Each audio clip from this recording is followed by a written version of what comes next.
राजा ने अपने मंत्री को बुला के पूछा कि हमारे पूरे साम्राज्य में कितने कौवे हैं।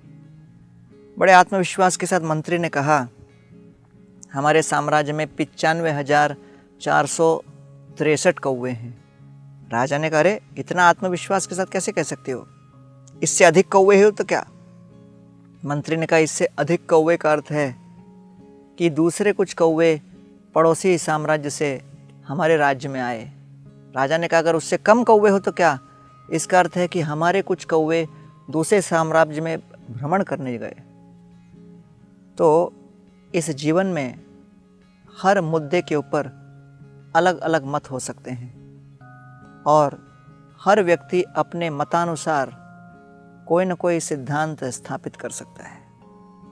इसलिए हमें चाहिए कि हर परिस्थिति में उसकी वास्तविकता को समझें, और जब तक हम वास्तविकता को नहीं समझेंगे, केवल अपनी इच्छा की अभिव्यक्ति करने और अपनी इंद्र तृप्ति की पूर्ति करने हम कुछ न कुछ मत का अवलंबन करेंगे और उसको या तो शास्त्रों से या अन्य किसी दूसरे महानुभावों के निर्णयों के आधार पर सिद्ध करने का प्रयास करेंगे।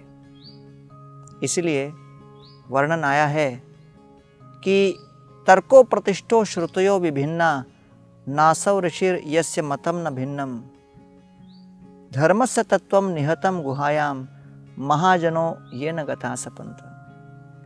जब मत का प्रश्न उठता है, हर व्यक्ति अपने अपने तर्कानुसार कोई न कोई मत प्रस्तुत करके उसको सिद्ध कर सकता है, लेकिन धर्म के वास्तविक सिद्धांत महाजनों के वास्तविक हृदय के भीतर उनके श्रेयस्कर कार्यों के आधार पर, उनके चरित्र के आधारशिला पर स्थापित किए जाते हैं। इसलिए हम अपनी इंद्र तृप्ति को सिद्ध करने के लिए तर्क का आधार न लें, लेकिन वास्तव में शास्त्रोक्त वचनों को अपने जीवन में उतारें और ऐसे शास्त्र के आधार पर जीवन जीने वाले महात्मा महानुभावों के जीवन शैली को देखकर उनके पद चिन्हों पर चलने का प्रयास करें और जीवन को सफल बनाएं।